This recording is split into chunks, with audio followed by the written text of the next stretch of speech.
ഈ റിസോർട്ടിലേക്ക് നമ്മൾ ന്യൂ ഇയറിൻ്റെ പ്രോഗ്രാമിൻ്റെ ഭാഗമായിട്ട് പോയിരുന്നു എന്ന് പറഞ്ഞല്ലോ. അവിടുത്തെ കുറച്ച് കാര്യങ്ങളാണ് കേട്ടോ നമ്മുടെ വീഡിയോയിൽ ഷെയർ ചെയ്യാൻ പോണത്. നല്ലൊരു റിസോർട്ടായിരുന്നു. നമുക്ക് എല്ലാവിധ സൗകര്യങ്ങളും ഒരുക്കി തന്നൊരു റിസോർട്ടായിരുന്നു കേട്ടോ. നമ്മൾ ആദ്യം തന്നെ മൂന്നാറിൻ്റെ അടിവാരത്ത് എത്തിക്കഴിഞ്ഞിട്ടുണ്ടെങ്കിൽ നമ്മൾ ജീപ്പിൽ അടിയിലേക്ക് ഈ റിസോർട്ടിലേക്ക് കൊണ്ടുപോയി നമ്മുടെ പറക്കാട് റിസോർട്ട് ഉണ്ടല്ലോ, അതിൻ്റെ അവിടെയാണ് നമ്മുടെ വണ്ടി അവിടം വരെ വരുള്ളൂ. അവിടെ നിന്ന് താഴെയാണ് നമ്മളുടെ റിസോർട്ട് വരുന്നത്.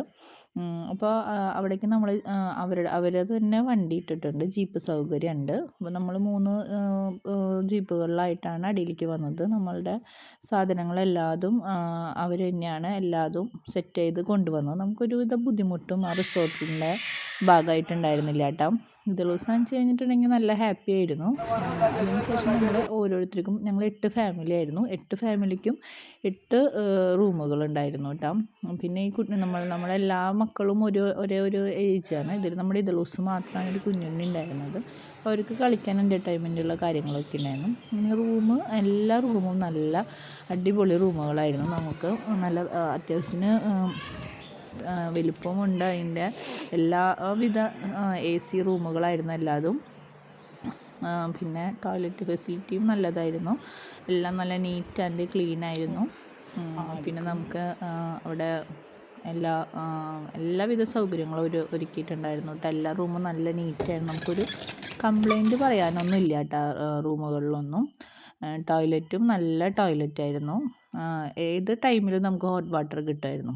ശേഷം നൈറ്റായിരുന്നു നമുക്ക് ന്യൂ ഇയർ പ്രോഗ്രാമിൻ്റെ ഇവൻ്റ് ഉണ്ടായിരുന്നത്. എല്ലാവരും അടിച്ച് പൊളിച്ചു. നല്ലൊരു ഇവൻ്റായിരുന്നു. എല്ലാവരും നല്ല ഹാപ്പി ആയിരുന്നു. 1 മണി 2 മണി വരെ പ്രോഗ്രാമുകളുണ്ടായിരുന്നു. അതിനോടൊപ്പം തന്നെ അവർ പല വിധത്തിലുള്ള ഫുഡും പ്രൊവൈഡ് ചെയ്തിരുന്നു. അതിൽ ചിക്കൻ, ഫിഷ്, മട്ടൻ, പിന്നെ എന്താ പറയുക, വൈൻ, പിന്നെ ഐസ്ക്രീം, ഫ്രൂട്ട്സ്, സാലഡ്, പിന്നെ സൂപ്പ്, അങ്ങനെ ഒത്തിരി ഫുഡുകളുണ്ടായിരുന്നു. എല്ലാ ഫുഡും നല്ല ഫുഡുകളായിരുന്നു കേട്ടോ. നല്ലൊരു ഇവൻ്റാണ് അവർ അറേഞ്ച് ചെയ്തത്. നന്നായിട്ടുണ്ടായിരുന്നു. എല്ലാം നല്ല രീതിയിൽ തന്നെയാണ് കേട്ടോ എല്ലാ സെറ്റിങ്സും അവർ ചെയ്തത്. ആർക്കും ഒരു അസൗകര്യം ഉണ്ടാവുന്ന രീതിയിലല്ല ഉണ്ടായിരുന്നത്. പിന്നെ എല്ലാവരും നല്ല അടിച്ചു പൊളിയായിരുന്നു കേട്ടോ. എല്ലാവിധ എൻ്റർടൈൻമെൻറ്റും അതിലുണ്ടായിരുന്നു. പിന്നെ അവിടുത്തെ മാനേജറായിരുന്ന ഏറ്റവും ഹൈലൈറ്റ് ആയിട്ടുള്ള ആൾ. എന്താ പറയുക, ആരും വെറുതെ ഇരിക്കാനായിട്ട് അനുവദിച്ചില്ല. ഓരോരുത്തരെയും വിളിച്ച് എന്താ പറയുക, എല്ലാവരും ഈ പ്രോഗ്രാമിൽ പങ്കെടുക്കണം, എല്ലാവരും അടിച്ച് പൊളിക്ക്, ഈ വർഷത്തെ ലാസ്റ്റ് ഡേ ആണെന്നൊക്കെ പറഞ്ഞിട്ട് ആളുടെ ഡാൻസാണ് നമ്മളിപ്പോൾ സ്ക്രീനിൽ കാണുന്നത്. അപ്പോൾ ആളൊരു പ്രത്യേക പോസിറ്റീവ് വൈബുള്ള ഒരാളാണ് കേട്ടോ. നന്നായിട്ടുണ്ടായിരുന്നു. ആ പ്രോഗ്രാമിൻ്റെ ഏറ്റവും ഹൈലൈറ്റ് ആയത് ആളുടെ കാര്യങ്ങൾ തന്നെയായിരുന്നു കേട്ടോ. എല്ലാ ആളുകളും ആൾ ഇൻക്ലൂഡ് ചെയ്യാനും ശ്രമിച്ചിരുന്നു. ഒരാളെ പോലും അവിടെ ഇരിക്കാനായിട്ട് സമ്മതിച്ചില്ല. അങ്ങനെ അത് കഴിഞ്ഞ് പിന്നെ ഇവൻ്റ് കഴിയുമ്പോൾ എന്ന് വെച്ചാൽ 1 മണി 2 മണിയൊക്കെ ആയി. 2 മണി ടൈം കുട്ടികളെല്ലാം നല്ല എൻജോയ് ചെയ്തു. എല്ലാവരും ലാസ്റ്റ് സമയമായപ്പോഴേക്കും എന്താ പറയുക, അടിച്ചു പൊളിയായിരുന്നു കേട്ടോ. അടിപൊളിയായിരുന്നു ലാസ്റ്റ് ടൈം ആയപ്പോഴേക്കും. പിന്നെ ഞങ്ങൾ പിറ്റേ ദിവസം നല്ല വ്യൂ ആണ് കേട്ടോ. നമ്മുടെ റൂമിൽ നിന്ന് നല്ല വ്യൂ ഉണ്ടായിരുന്നു.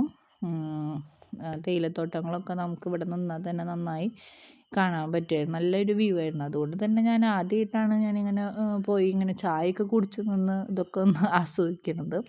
ഞങ്ങളന്ന് അവിടെ നിന്ന് രാവിലെ തന്നെ പോന്നു. 10 മണിക്ക് ഞങ്ങൾക്ക് രാവിലത്തെ ഫുഡും അവർ പ്രൊവൈഡ് ചെയ്തിരുന്നു. രാവിലെ പോന്നു. ഞങ്ങളെ കൊണ്ടുപോകുന്നത് തൃശ്ശൂരിൽ നിന്ന് മൂന്നാറിലേക്ക് കൊണ്ടുവന്നിട്ടുള്ളത് മേനോൻസിൻ്റെ ഒരു പാക്കേജിൻ്റെ ഭാഗമായിട്ടാണ് കേട്ടോ. അവർ പെർ ഹെഡ്